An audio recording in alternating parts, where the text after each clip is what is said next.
Turn up your volume. Because you're about to listen to The Sick Podcast. With Tony Marinaro. 55 seconds left in the penalty, a minute and 27 seconds left in regulation time. Boston 4, Montreal 3. Lafleur coming out rather gingerly on the right side. He gives it into Lemaire, back to Lafleur. Oh! The sickest Montreal Canadiens podcast. You're in the ball! Sports entertainment like no other. Rejoint, on lui fait perdre la rondelle, une passe devant. Et c'est le dégagement, et ce sera la victoire des Canadiens. Stanley pour les Canadiens, le 23e de l'histoire. You found the dogs! John, you found the dogs! He found the dogs! And all together, they worked a young team to the top. And now, a 24th Stanley Cup banner will hang from the rafters of the famous Forum in Montreal. The Canadiens win the Stanley Cup. Brought to you by Energy Transportation Group. Driven to be different. La Vida TV. Embrace your true nature. And Playground, your premier gaming destination. It's gonna be sick. Marinaro, the Sick Podcast on this Monday, February 19. How is everyone doing this evening? Thank you for watching on YouTube Live, Facebook Live, and Twitter Live. Subscribe. It's absolutely free. Tell your friends about it. Share it. Comment. Sick. S-I-C-K. Thank you for watching. Tonight's collaborator will be Eric Engels of Sportsnet at sportsnet.ca. We'll get to Eric in a couple of minutes. Not before I talk to you about our proud sponsor and partner, Energy Transportation Group, a leading full-service logistics provider serving all of North America, driven to be different. Also brought to you in part by La Bite ATB, brewed in Quebec, a winner of a dozen international awards. La Bite ATB offers quality microbrewery beers made with premium ingredients for everyone's taste. La Bite ATB, embrace your true nature. Also brought to you in part by Playground. Discover a world of luxury at Playground. Explore their new 30,000 square foot expansion with thrilling games, gourmet dining, and live entertainment located just over the Mercier Bridge, only minutes from downtown Montreal. Playground experienced the strip without the trip. I was there a couple of nights ago on Saturday night, as was Sammy and as was Agnello and so many others for a charity Texas Hold'em tournament with all proceeds going to cure SMA, spinal muscular atrophy. It was a great turnout. It was a great time. It was a great tournament. Everyone had a lot of fun. And I got home at around 2:30 in the morning. That doesn't happen very often. All right. Okay. So about 13 nights ago, the Montreal Canadiens were in Washington. Oh, not before I talk to you about another partner and sponsor, of course, last but not least, Accent Insurance Solutions. Accent doesn't sell insurance. They shop insurance for you to find the right product, right on the money, whatever your insurance needs, home, automobile, or business. And every time I see Accent's phone number, I think of my buddy Sergio Momesso. Give the Accent team a call today at 514-363-3636. Okay, so about 13 nights ago, the Montreal Canadiens were in Washington, got out to a quick 3-0 lead, ended up beating the Washington Capitals by a score of 5-2. 11 nights after that, the Capitals were in Montreal, and they returned the favor because the Capitals beat the Montreal Canadiens by a score of 4-3 on Saturday night. Without further ado, from Sportsnet, Eric Engels, what's going on? How you doing? Man, you're very fresh for somebody who went to bed at 2:30 in the morning just a couple nights ago. Well, it was Saturday, late night Saturday, early Saturday morning. Look, I'm not going to lie to you. Yesterday, I spent the whole day at home with my PJs on, and my buddies and I who got home at the same time, we're all texting each other yesterday saying, are you still in your PJs? Yes, yes, yes. Do you feel like you got hit by a truck? Yes, yes, yes, yes. Are we all getting old? Yes, yes, yes. That was our chat yesterday on text message. Anyway, I'm getting old, but you definitely are not. Speaking of which, by the way, I was at a poker table on Saturday night for the tournament with a gentleman who says that he knows the love of your life.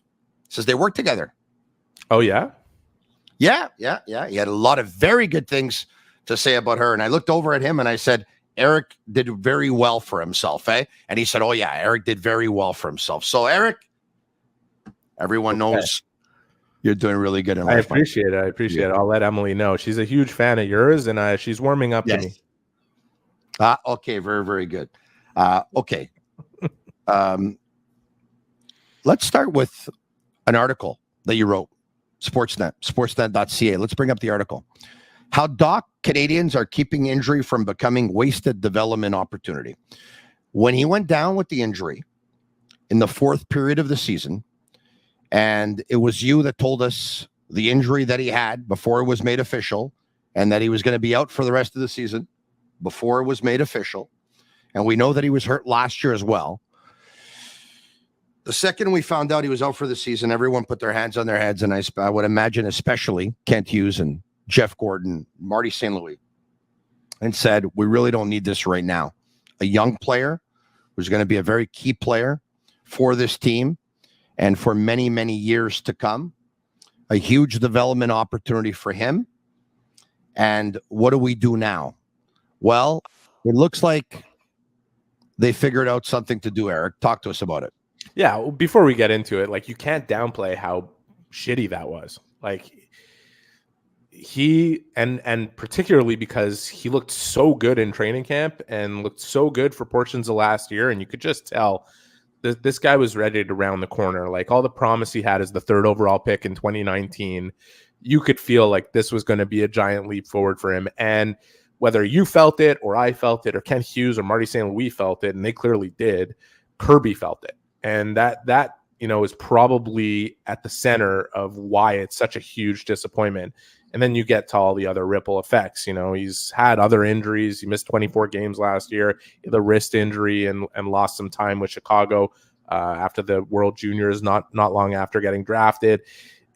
And for this to happen so innocuously 4 periods into the season, knowing how competitive the Canadiens were moving forward for the next 2 months, like, you just can't downplay that this was a lost season somewhat in development for Kirby. It was a lost season somewhat in development for the Canadiens because of what he could have done to make the atmosphere that much better and the results that much better and therefore the environment that much better for players to grow in. There's no downplaying that. But the Canadiens, and the credit goes really, first it goes to Kirby Dach, and second it goes to Marty St. Louis, them finding a way to make this the best it possibly can be without him getting on the ice and playing. That's huge. And we'll get into what specifically went into that. I know that's what you're asking me, Tony, but this is a rebuild, and the biggest wins in a rebuild have to come off the ice. You're not going to see them on the ice, and you better have them. If you're going to advance and advance faster than anybody at least hopes you will, you have to stack wins up off the ice. And Ken Hughes has done that in the front office.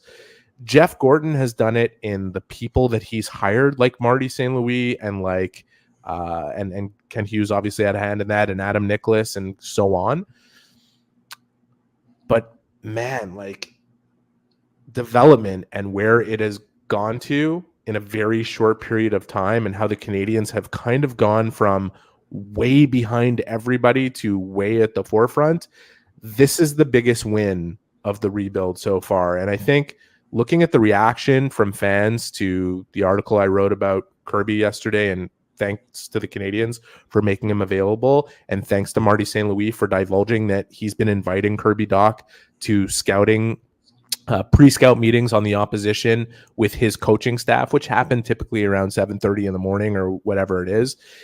It just was such a small but relevant window into the way Marty St. Louis is progressive and the way his players are committed and buying into development. And that should be something that Canadiens fans, and clearly it is something that they're really wrapping their hands around and saying, this is, I can tolerate the losing on the ice, and because I know this is what's happening. I said this before in different situations, and I'm going to say it again, because here's a prime example. Once again, Marty St. Louis has a tremendous characteristic. It's his humility. When he told us early on, when he was behind the bench, it was going fast out there, you know, and sometimes it was going a little bit too fast for him early on. When when he told us, and he tells us, I don't know. I have to go back. I have to look at it. I don't know. When he tells us that he's learning all the time, when he tells us that he learns stuff from his players too, when he tells us that he learns stuff from his, his assistants, it might seem like a little thing, but not everyone in the National Hockey League, or not anyone in any other field, or not everyone in life does stuff like this. That they admit that they learned from others, that they admit that maybe it was going a little bit fast, that they admit that maybe they got to take a step back, that they get to bring a player into your world. I'm sure there's a lot of old school coaches that would say, hey, I'm a coach. I've done this for a long time. He's a player. He's going to hang out with the players. I hang out with the coaches. Or, you know what? He won't understand what I'm saying because it'll probably be, too fast for him or above him or whatever. I think this is amazing. The openness to say, you know what? I'll take a player. We got nothing to hide here. We're all learning and we're studying and we're growing together. I'll take a player. I'll bring him into my meetings. I'll show him exactly what we do to prepare. So like that, we can help exercise his brain since he's not moving on the ice, and we can, this can serve him well going forward. But then to say he's open to participate in the talks and not just sit there and listen, but talk too. It's pretty big, man. It's pretty cool. Yeah, and you are hitting the nail on the head in terms of Marty being relatable. He's relatable in one aspect in terms of his playing career, being in all the different chairs that players occupy throughout that career, from unsigned, healthy scratch, AHLer, fourth liner, third liner, second liner, first liner, Hall of Famer. He can relate to everybody in the room, and he's relatable in his humility, as you put it so well, actually. I saw something recently, I can't remember what it was, something that popped up on my social media feed, but really spoke to me. The difference between so-called experts and actual experts is actual experts are willing to admit they might be wrong and that they don't have every answer. And so-called experts make you feel like they know absolutely everything and they can't possibly be wrong about anything. If you're going to be relatable to other human beings, you have to show your humanity. You have to show your humility. And Marty does an exceptional job of that. And I don't think it's something he's focused on doing. I think it's just who he is. And that makes him an expert in terms of relating to people. His expertise in the hockey department makes him an expert. And the fact that he wants input from other people, whether they're above him or below him in the hierarchy, makes him a growing expert, somebody who will continuously add to their expertise. I think there's Marty's side of it. I have to focus on the players too, right? It wasn't that long ago Marc Bergevin was sitting in front of everybody after Kotkaniemi was out the door to Carolina, talking about how at the end of the day, you can create the environment or do anything you can to help a player's development, and we can certainly do more, and we drop the ball in certain areas. But it is up to the player. And that is true. A player's development, their successes, their failures, mostly belong to the player. They have to take the primary role, and they have to take all the steps for it to work. But when you create an environment where they have access to the resources that they have, think of Slavkovsky with Dr. Schott over the last couple of weeks, think about Kirby Dach in these meetings. When you have a coach who empowers his players to lean into that process, you get the type of results the Canadiens are getting. And I think there are so many examples now. There's Caufield, who's sacrificing goals to work on his complete game. And if you can't recognize how far he's come in that, there are so many examples on video that if you were sitting in one of those sessions with Marty St. He'd point them out to you pretty quickly. But next time you watch a Canadiens game, watch Cole Caufield away from the puck. It's light years from where he was 2 years ago. Slavkovsky. Would you mind if I stop you right there just so I can get to something regarding Caufield, this play away from the puck? This is Saturday night after the game. Marty St. Louis asked about Cole Caufield's two-way game. There was an example that was given by Arpin Basu of The Athletic, who asked the question. First period, I think Caufield and Slav had that 2-on-1, but Caufield, comes back and takes the puck off Ovechkin in the defensive zone to create it. You know, two things kind of jumped out to me. A, he wasn't making that play maybe 2 years ago, but B, he was probably shooting that puck on the 2-on-1 as well. Like, can you speak to his evolution, I guess, somehow kind of encapsulated? Yeah, I mean, Cole is still young. I think he's evolving. He's playing the game, you know, and, you know, coming back and stealing a puck. It's a big play. It's, you know, it creates the next thing. And, you know, he gets in his 2-on-1. He makes a read, you know, but, you know, for any good goal scorers, you know, you got to have a passing game. I think you're harder to predict. And Cole has improved tremendously his playmaking abilities. And I think he's harder to contain if he's not just a goal scorer, but just, you know, an all-around player. And those plays, like between the dots coming in, it's harder for the opponents when he's not so predictable. It's funny because former NHLer Philippe Boucher, who's a regular collaborator on the podcast as well, when Marty St. Louis said, when he was asked about Cole Caufield not scoring at one point, he said, well, Cole and I are spending a lot of time when we're working on his game and his game away from the puck and making him a better two-way player. Philip said he's saying that because he's protecting his players not scoring. Not to say that he was dismissing it, that he wasn't working on his game. But we are really seeing examples of Cole becoming a better 200-foot player because, you know, all those things you heard about other players in the past. And, you know, Hitchcock wanted to make Modano a better two-way player, and Bowman wanted to make Steve Yzerman a better two-way player. And they're centermen, but they did. They became 200-feet player, you know, somewhat later on in their career. You can make a winger a 200-foot player as well. And Marty St. Louis had that challenge with Cole Caufield, and I see the difference. I really do. His play away from the puck is better. There's definitely some truth in what Philip was saying, but Philip doesn't have the benefit of being at all the practices and speaking to them about, you know, behind the scenes about what they're engaged in as a process. And I was bringing up Caufield and him focused on that, bringing up Slavkovsky and the way he's so committed to his own development. Suzuki, who people are talking about in the same conversation as other players that might be in that conversation for the Selke. I'm not going to give my vote to him. If the voting ended today, it wouldn't go to Nick Suzuki for the Selke, but the improvement in his defensive game is very notable.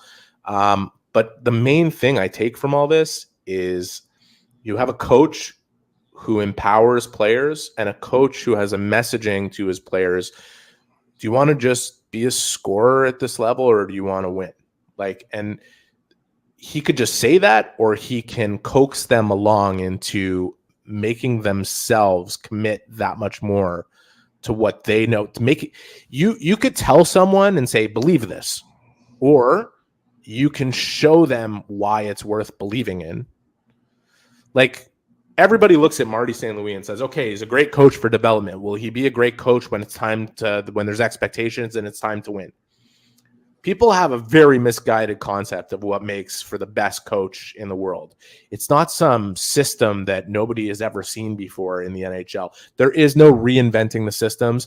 The difference between systems from team to team is extremely marginal.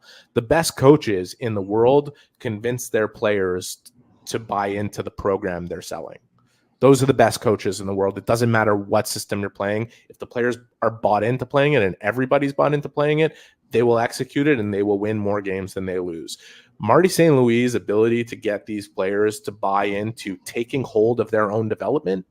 And of course, it goes with the player's character as well. It's not working with every single player. It's a work in progress for some of them more than it is for others. Some of that is naturally within the players. Some of that is influenced by the coach. The best coaches empower players, and they convince them that it's their idea to take hold of this whole thing. And those are Jim Montgomery in Boston. You think he's doing such a great job because of the system that he's run? He's doing one of the biggest reasons Jim Montgomery is one of the best coaches in the league is I love him.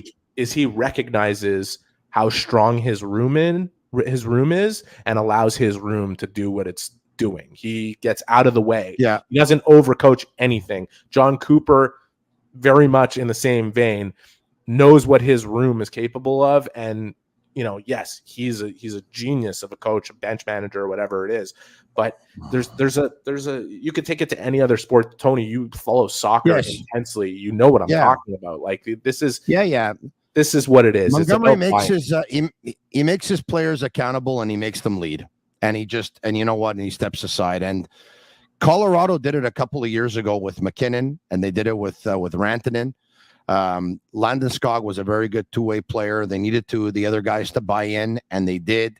You have to preach a system that fits what you have too. That's important. And Jared Bednar did that with Colorado. There have been some other coaches who have kind of coached teams where they didn't have the personnel to pull off and execute the system that they're demanding, and that's why buy-in is difficult to get. So there is technical elements that make for a good coach, but it's pretty different from football.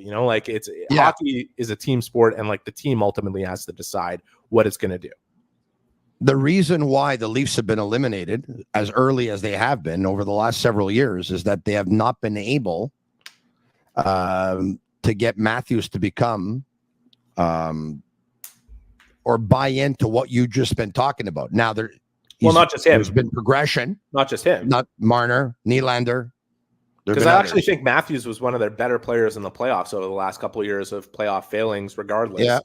But convincing guys to really commit to their own development and not just rely on their strengths. Like, it would have been very easy for Cole Caufield, who shattered scoring records on his way to the NHL, came up and inevitably found his way to scoring a lot in the NHL as well, to just say, let me just do my thing. Let me continue to develop my scoring ability, because at the end of the day, people are going to expect that I hit 50.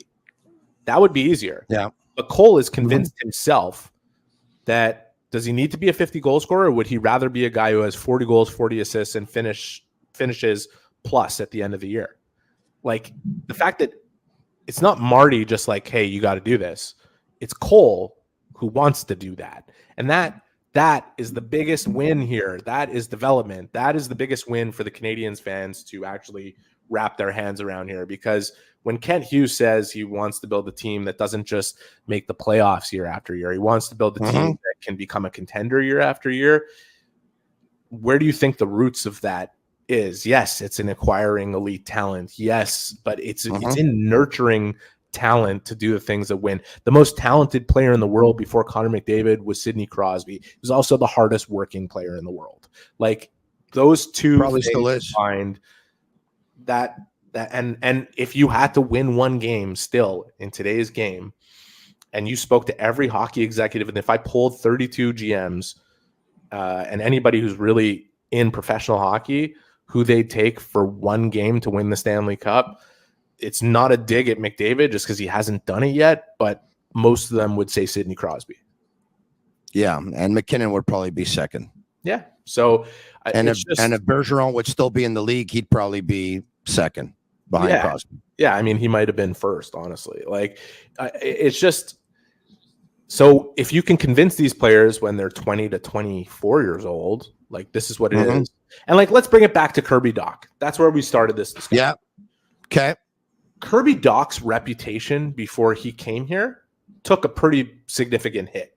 He's traded as the third overall pick, who hadn't produced the level people expected in Chicago. There was rumors about him and his, having different agents and being a prima donna, and he might not buy in, and you be careful what you wish for. And everyone's applauding Ken Hughes.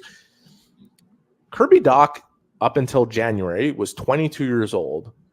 And when was asked by the coaching staff, hey, come join us in these meetings, after showing up at the rink every day while he was hurt, could have gone home, could have gone to rehab with his own people. He's the one who says, oh yeah, I'm doing that. I'm going to get up 22 years old at 7:30 in the morning. I'm come to these meetings and stick around at the rink and be around the guys and do.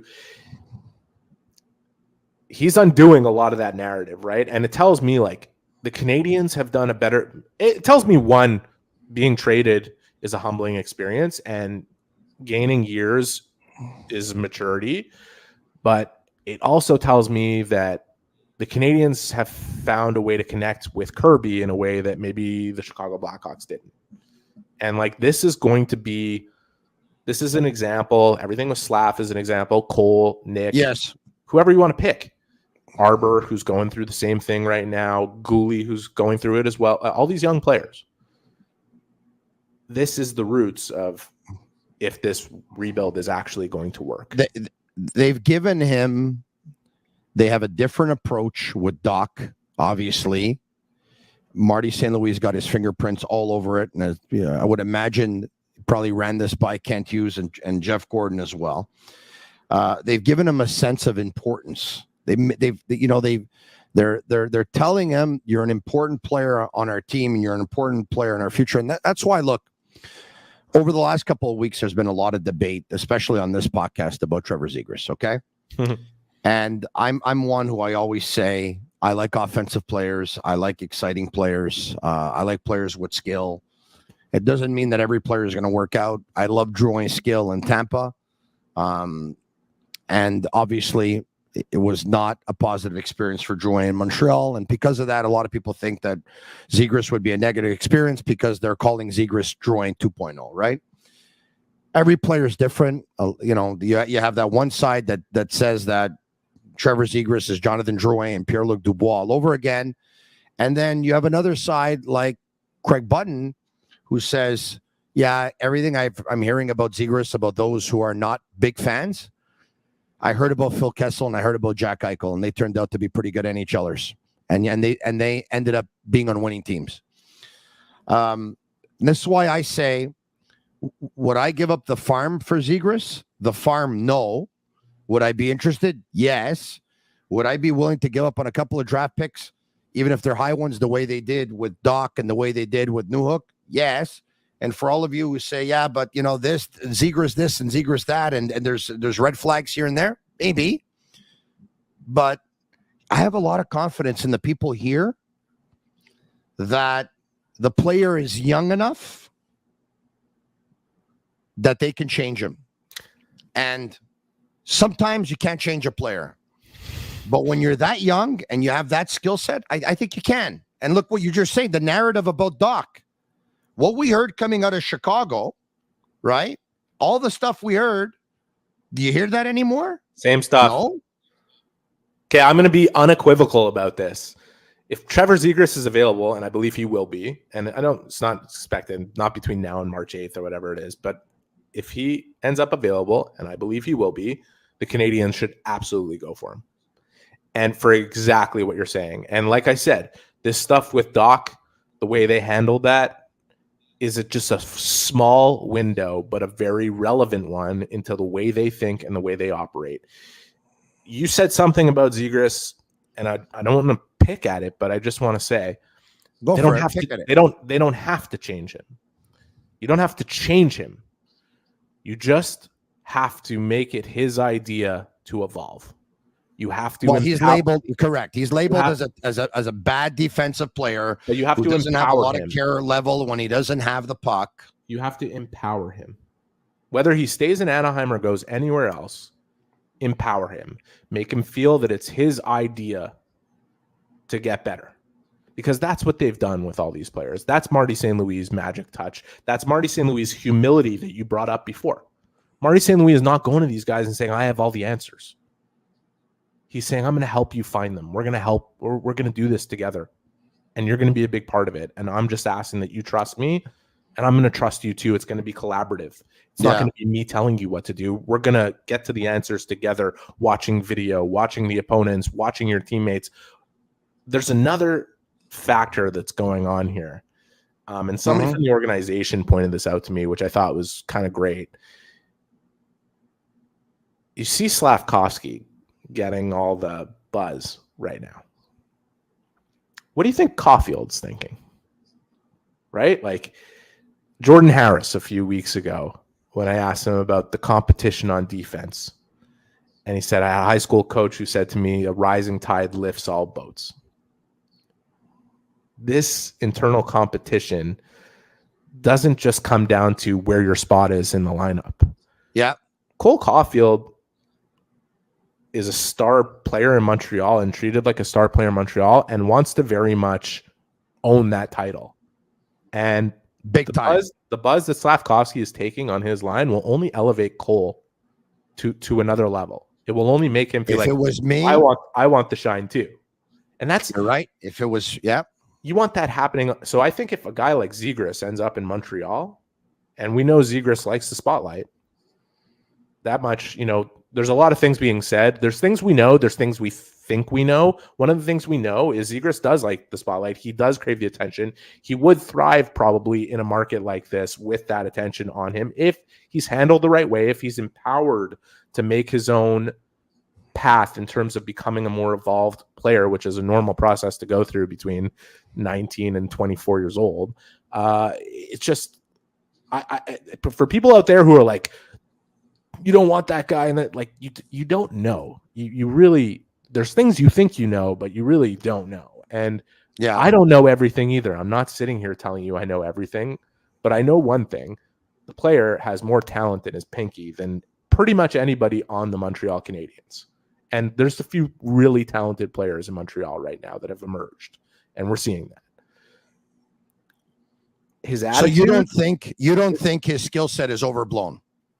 Not at all. Not even a little. His skill set is huge. His skill set at the moment, in my own perception, and this is just my opinion, it's not necessarily a fact. His skill set is much more tuned to individual than it is play driving and making those around him better. His potential, though, is to be a player that makes everybody around him better. He absolutely has that potential, and he has done that at other levels.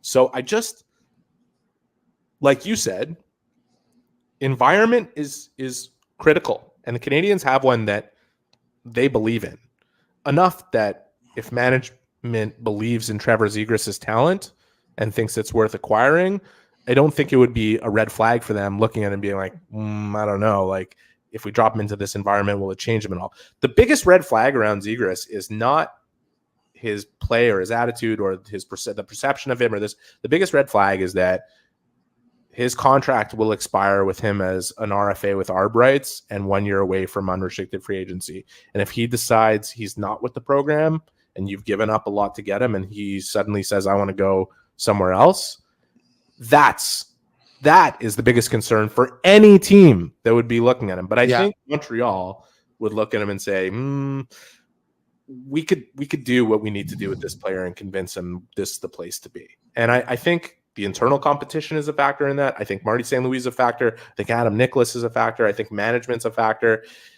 I think Cole Caufield's a factor. Yeah, Cole Caufield is a huge contract. Huge factor. He's one of his best buddies. He's going to want to. And you know what? When things are going well in Montreal, which the way they're going, you'd have to think that they're going to get there in a couple of years from now. They're going to end up being a playoff team. They're going to go from that to being a contender, and they're going to go from that to being a serious contender. And if you can make him see that, then he's going to re-sign. Now, you could influence. You could influence him, and you can empower him. Like I said, you also got to let him play. I don't think Anaheim wants to just let him play. I think that's a big part of the reason, in my own view, that he will be available. Let him play and let him believe he is having a massive influence on the direction you take with him. That to me is a winning ticket to turning a guy who has a lot of talent into a guy who can help you win. And I think Zegras has that within him. Like, I really do. Yeah. Look, I think there's many players that have come before him that were mischaracterized or misjudged. Kirby's a perfect example. Jack Eichel, as Greg brought up, Phil Kessel, guys who are good at their particular characters. They're different. You may not love everything about them, but to suggest that they're unmoldable at the ages that they're at is like, it's ignoring history. Like, Cole Caufield was known as a pretty individual player before joining the Montreal Canadiens. There's some that would have told you that Caufield, a good player. He cares about scoring his goals, and he's more than that. We've seen that. Like, people can say, once again, he's become more than that. Like, it's not just Marty. Like, it's his doing. Like, he's committed to it. And look, I think the Canadiens are I mean, they got 23 picks over the next couple of years. I think they come to the point where, they can give up some picks and still be on their way here because they got more than a few. And I think a lot of people are worried that Zegras might end up being a bad influence on Caufield. Zeke, he might. It might be bad for him. Yeah, maybe. The guys, they spend all summer together. They spend all summer together. I don't think it's going to be an issue. Yeah, a lot of people said that the Montreal spotlight would be bad for Cole as well, and that this would be bad and that would be bad. It seems like he's doing okay. Seems like Uri's doing okay. And, unfortunately, there were others like Galchenyuk who did not do okay, but times have changed. Everyone is different. You talked about the development team. I think Adam Nicholas is fantastic. I think he's the best at what he does. I like the fact that he thinks he's the best at what he does. I like people like that. Some mistake it for arrogance. I call it confidence. I like in his specific role. First of all, he's the biggest cheerleader on the Canadiens. His energy is infectious for everybody. They love him. And he can take a joke as much as anybody. But the thing that I like about Adam is how geared his skills development side is towards simulating the game. It's not. I mean, we've seen some stuff in other markets where those guys were way ahead of the Canadiens because they had skills coaches, and they're throwing like a guy shooting tires at defensemen so that he can move out of the way and take a shot. That you got to simulate what's actually what a player might see in an actual game, and everything Adam does is geared towards. Is realistic. He's realistic, but he's so focused on this part of it more than the actual. How much better are you going to improve somebody's skating stride if they've been skating a certain way for 23 years? But the way they think about the game and the actions that they can take repetitively within practice space and within games, it's the manipulation of that, even if you could tweak it by 5%, allows somebody who's limited in skill to get that much more out of their game, right? And look. Yeah. The Habs are not perfect on this front. They're not developing everybody at the same rate. There are some players you'd like to see take a monster leap that aren't really even taking that many steps forward. I'm not picking on Jesse Ylonen. The Canadiens aren't picking on Jesse Ylonen either. But you'd like to see the work they're doing with him translate to what's happening away from the puck for him. Like with the puck, as Marty said, super skilled player. The touches are really good. They're high quality. So much so that it should suggest he could play higher up in the lineup. When Marty says the details, that's the part that needs the work. And he is doing the work with the player. Like people think he doesn't like the player or something. Like Marty, one thing that Marty has proven is that his patience level is a little bit less for repetitive mistakes. And so it comes down to the player himself. Sometimes they're limited in their ability to learn fast and apply.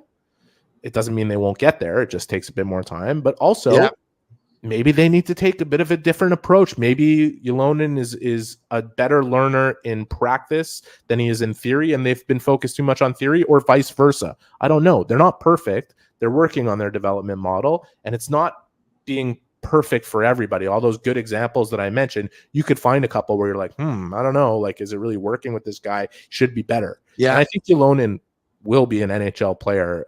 Whether or not it fits with exactly who this team is down the line, we'll see. It depends on how fast he can progress and what he can apply.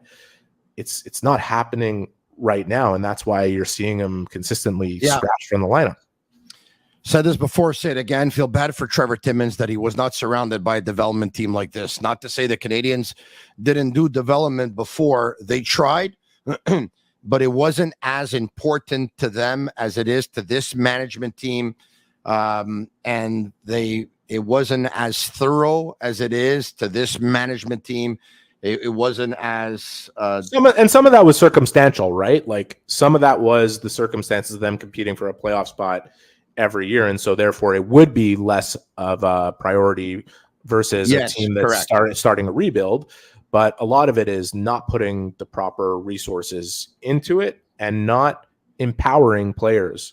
We're no longer in that world where you just turn to a player and say, this is what you got to do, A, B, C, and D. That's part of it, but like you have to kind of get them to realize it for themselves so that they really buy into it and apply it and do it. Like, you can't just be like, hey, Tony, like you're pretty good at walking, but we need you to run with your foot like angled this way and just go ahead. Like, you're not going to get. You said something result. before. I keep thinking about what you said before. Get them to come up with the answers themselves, right? Like, get them to do it. Go ahead. Internal competition. You talked about Caufield. Caufield wants to be the best player on the Canadiens. No right? question. You can tell. You can tell the way he walks. You can tell the way he talks. You can tell the way he skates. You can tell the way he shoots. And you can tell with, the way he celebrates. That's him. And it's always been him. And you know what? I love that. I really listen to Slafkovsky lately in interviews. I mean, unless you're an idiot and you haven't figured it out yet, he wants to be the top dog. He's saying it. This is the way he's wired. It's great. Suzuki is less obvious about it, but you can tell the way he pays so much attention to all the details that he wants to be the best, most complete player that he can be. If you get a Suzuki, by the way, just on Suzuki, very quickly on Suzuki, and this has been obvious since he landed in Montreal, he comes off as the most humble Canadiana, exactly what you would want out of a Canadian hockey player, the way he speaks, the way he conducts himself, and this and that. But what has always been clear about him is he knows how good he is and how good he can be. Like, always. Yeah. And that, when you talk about all three of those players, there's a quality that exists within all. And by the way, add Kirby Dach, because I'm telling you right now, if that guy was healthy this year, he to my eyes, watching him in training camp, he looked like the best player on the team. And he is probably watching these games and saying to himself, when I come back next year, it's going to be me. And I think this is so huge for them. I'm sorry to cut you off, but you're right. No, I love where we're going with this because you are right with all this. Yeah, and like Subban wanted to be the best player on the team and the most popular and the favorite, and it bothered some of the other players that he was. Even though today they'll tell you that it didn't, but as well as I do, it did. And you know who I'm talking about. And there were others that wanted to be the best player on the team, but unfortunately that team got a little bit fractured. This one here is very, very close. It has a very good leadership. It's got a real good group of guys. And I don't know if you saw the mini TV series that I did for Hellman's Mayonnaise. I did see segments, but the first episode was with Nick Suzuki. And so Nick and I spent quite some time together, all right, recording that, several hours, actually. And so I got to know him a little bit, okay? And we didn't talk much about hockey. He likes football, and I talked to him a lot about football, and I talked to him a lot about life. But I know a confident individual when I speak to one and when I hang out with one. Yeah, he's got it. This guy is oozing confidence in the most humble way that he's not cocky you can ever imagine. No, he's not. Like, he's very humble. He's more on the quiet type, more on the reserved type. Talks a little bit more as he starts to get comfortable with you, but very, very posture up, very confident. He's well prepared. He's very smart. He knows what he has to do. And he's also really in tune with what gets said all around, not just about him, but about everybody. He's really in tune with it. And I'm not saying he's sitting there scouring all the clips and reading all the comments on the internet and all the fans and what they have, but he knows. And whether it's being brought to him or he's actually seeing it himself, it doesn't seem to bristle him one way or the other. He knows what he believes. He's confident in himself. None of it rattles him or bothers him or anything like that. I was speaking to one Canadiens player who talked about like missing some of this stuff, like really not paying attention to it because he just noticed like how mean it could be. Like it really gets pretty like mean out there. And but Suzuki doesn't care about any of that, and he knows what he believes about himself and about his teammates and about different things. And it's interesting how in tune he is with it. I would have thought he'd ignore it completely, but he doesn't. Eric, he doesn't ignore it at all. He is very aware. It doesn't bother him at all. I think he also understands it's not personal at all. If ever he hears anything about him or one of his teammates, at least, I mean, no one ever tries to make it personal. I don't. Well, I think when it is, it does. He does want to kind of dismiss it through us. When of course, yeah. That's when we came up to him earlier this year and talked about, I don't know if you saw Kent Hughes' press conference, but it was brought up that like the Canadiens haven't had a point per game player in a lot. Like he knew, and he said, I think we have, and like the idea that they don't have any elite talent up front, he took exception to that, and he took exception to it by example. By the way, he's right, because he's a couple of points off pace from being a point per game player at the end of this season, right? The only player hotter in the NHL right now is Connor McDavid, and that's since January 25th. So that's a pretty cool company to have. And I don't know if he took it personally, but he cares and he wanted to dismiss it. But he also knows we have a job to do. So, like, I think he takes. Well, it's not just us. It's not just us. Yeah. He's talking about the fan base. It's what the fans have to say too. Yeah, you're right. But it doesn't make him lose any sleep. Eric, I'm going to tell you something. All right. One former Montreal Canadien. All right. When I was working radio and I was working the post-game show,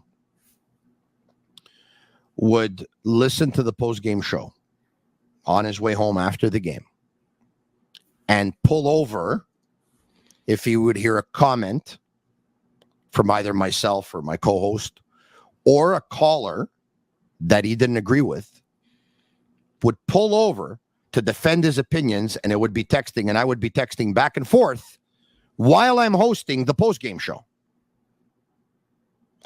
Now, that stuff, if what people think of you or what they think of your play, if it bothers you that much, you're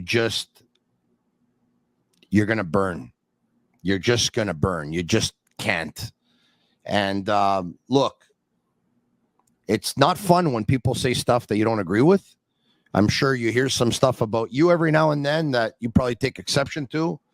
And I hear it all the time and I read it all the time and whatever. Unfortunately, I'm not, unanimous. There's some that are, presidents of the fan club, and there's some that,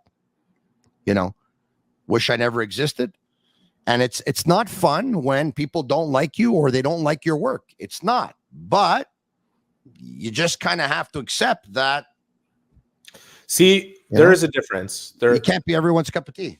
I agree with you. And you know what? I got to tell you, it's 16 years I've been in this business and I've developed very thick skin for criticism. And a lot of it's fair and some of it is unfair. Nobody loves being criticized, but we can all accept it, especially in the positions that we're in, that it comes with the territory. What people don't like is being misunderstood. And you're right. My job, which differentiates my job from, the fans who watch and this and that, is I'm trying to find out why. I could very easily sit in my job and say, well, this guy's not good and he's not playing well. But that's just easy surface analysis that doesn't. I want to know why.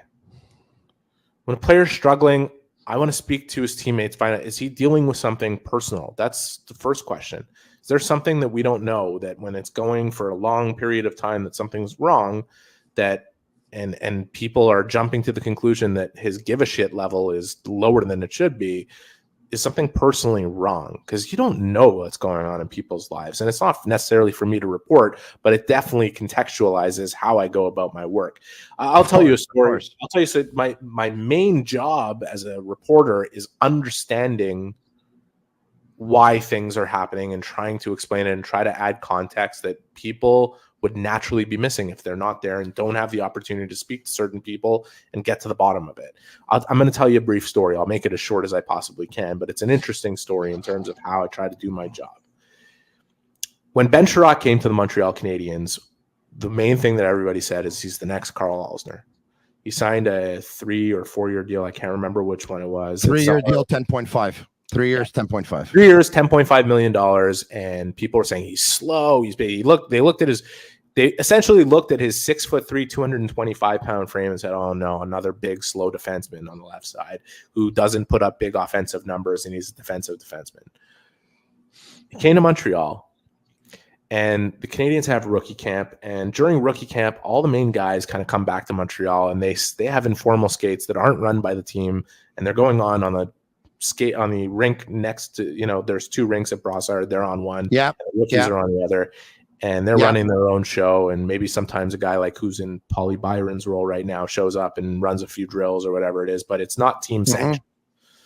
Yeah, so I show up to rookie camp, and I had watched Ben Chiarot in Winnipeg plenty, and he was pretty good there. But when I watched Ben Chiarot for the first time skate in Montreal on one of those informal skates, I watched him and said, "Oh my God, these people are so wrong about what they are saying about him right now. Like his skating might be the best asset of his ability. Is he the best puck mover? Not necessarily, but to come after his skating is crazy. It's not just a guy who skates well for his size. It is one of the strengths of his game." So Ben Chiarot goes into training camp and has a very challenging kind of training camp, and he plays his first couple games of the season, and he sucks. I mean, he's playing like shit. And I'll never forget this. I was watching the games, and I saw where he was struggling the most, which was making his first pass. And I'm saying to myself, okay, I think I know what the problem is, and I'm going to go speak to Ben about it. So I walk into the room, and informally I look at Ben and I say, "Wow, I hope you're not reading Twitter these days." He goes, "Holy shit, people are all over me." He's like, "I'm like really getting fried here." I'm like, "Okay, let me ask you." By the way, great line to break the ice there. Great line to break the ice. So I go, "Okay, let me ask you a couple questions." So this is, I could have easily written Ben Chiarot is playing like shit, and the Canadiens should be concerned about what his play is revealing about what his future might be here, and he's signed to this 3-year deal, and it's going to end up looking bad. But I want to know why. And I'm thinking about why, and I'm making my own evaluation. So I start the questioning, and I say, "Ben, where was your first look in Winnipeg when you get the puck?" And he said, "Well, my first look was automatically to the wall. And because we had massive wingers in Winnipeg, and that was our system. The system is get the puck to the wall breaks it through the middle to the center who's coming up, and you know that the guy on the wall is going to win his battle because he's bigger, and that's it." Like, you go back through Winnipeg's system, they had huge guys, right? I said, "The system here, where's your first look supposed to be?" This was under Claude Julien. He said, "The middle." Why? Because we have fast centers and our wingers are a little bit smaller. Okay. How long will it take you to make that adjustment? He said, "It's going to take another 4 or 5 games. Like, it's muscle memory. 6 years, my first look before I even get the puck is the wall." All makes sense so far. So I said, "Okay, is this at the root of why you're struggling right now?" He said, 100%. He said, "Also, people don't know this about me because nobody's asked. I'm typically a slow starter." He said, "It takes me a few games into a season before How many more games is it going to take you, Ben, until your muscle memory is changed and your engine is going the way you expect it to?" I said, "Probably 2, 3, 4 games, like somewhere in there." I wrote an article that day, how Ben Chiarot is going to play fast, explaining this nuance. Okay. Yeah. And then Ben Chiarot went on to have a career season. And people said, "Whoa, there's something here." Sometimes Ben Chiarot was great for the Canadiens. He was great. Sometimes we think we know the answers. Sometimes we think we know everything that's going on, or we can just trust our eyes and make the evaluation. My job is to find out why, how does it change, what. And when I do it that way, and it's rare where you have a feeling coming out of writing an article in my position, whatever it is, where you feel like, "Oh, I really nailed this one." But that is the most satisfactory feeling, of feeling like, there was a problem. I tried to dig to understand why there's a problem. I tried to explain why there's a problem and put out a thesis. This is how he intends to play fast. And you've gone about it a very smart way. And I'm going to tell you something that you also know. is that if you would come out and you would just write that Ben Chiarot is playing like crap, well, if Ben Chiarot takes it personally, well, then you're not going to have a very good or long relationship with Ben Chiarot, and after that, you're in the business of making relationships too. But but it's not, the goal wasn't to make a relationship with Ben Chiarot. But after that, one thing was clear between me and Ben Chiarot. Ben Chiarot understood that I was willing to figure out and really get to the truth about him. And when you do that for a player, when they feel that they can trust your own evaluation, the times where you come out in criticism, you're not misunderstanding them. Being misunderstood, nobody likes to be misunderstood. Everybody wants to clear up perception of themselves and how they, if it's so misguided that it's off the mark and they're being misunderstood, they want to clear that up. And I think, there's certain level of protection the players have to have for themselves in terms of allowing the outside world to influence the way they think about things.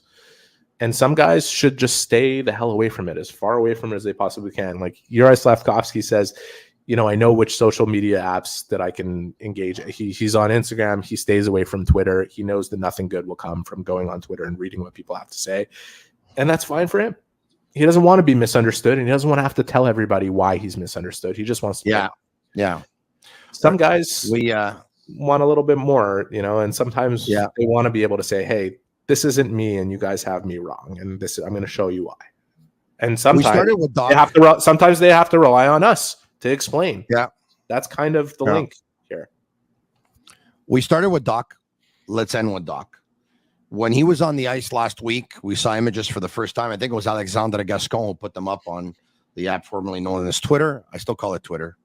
I was shocked that he was on the ice less than 4 months after having season-ending ACL surgery. I've heard Renault chime in on BPM Sports and Tivia Sports over the last week, also saying that the surgeon who performed the surgery on Dach, this is part of his rehab where, okay, boom, 4 months in, you can make it on the ice, but no player that gets operated for ACL under him comes back competitively less than 8 months in type of thing. So there's some, but having said all that, were you at all surprised that we saw him on the ice less than 4 months after the surgery? Yes and no, mostly because I didn't know what the protocol would be for him, to get back on the ice, but definitely an encouraging sign that he's able to. And especially after hearing Kirby say that it's encouraging that he's there 3.5 months later, he's certainly happy to say it. Basically exactly 4 months actually from the injury. Yeah. It's exactly 4 months. Yeah. So, okay. Good for Kirby, unless he was skating a bit sooner than we even noticed, which is possible. Yeah. Maybe it's been a couple weeks. To me, people who are kind of wrapped up in will he maybe get into a game this year? And he didn't dismiss the possibility, although I think we all know it's very unlikely and probably not going to happen. That to me, that doesn't really matter. The important, it wouldn't make sense for him to come back anyway. It doesn't. It doesn't with 1 or 2 games. You're only risking another injury. And he already said that he doesn't think it's the best idea to go to the World Championships if he's asked, which is fine. It's good. His commitment is to the Canadiens, and you wouldn't want him coming off major surgery to play his first games internationally and risk another one.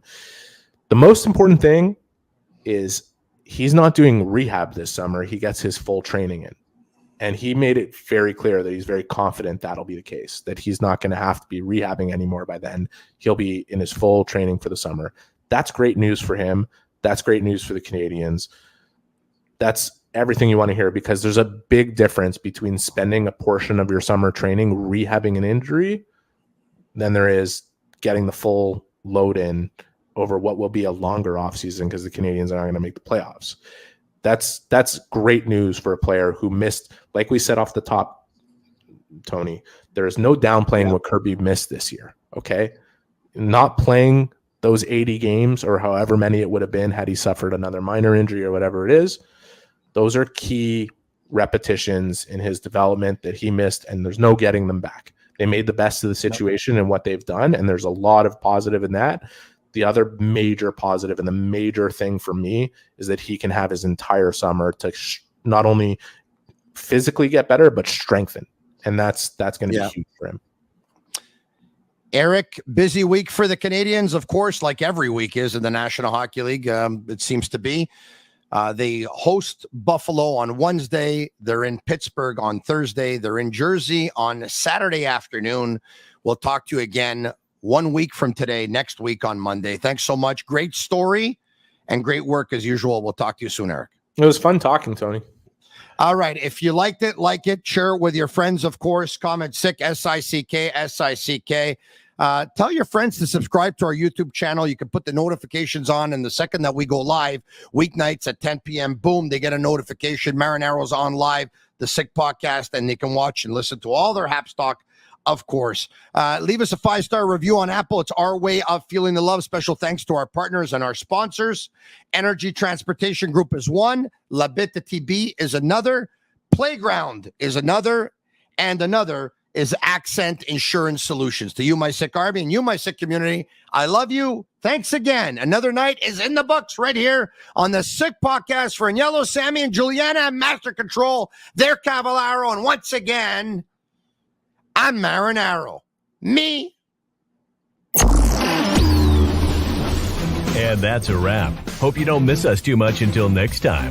Follow the Sick Podcast with Tony Marinaro on YouTube, Instagram, Facebook, Google Play, and Apple Podcasts. The Sick Podcast is brought to you by Energy Transportation Group, driven to be different. La Bita.tb. Embrace your true nature. And Playground, your premier gaming destination.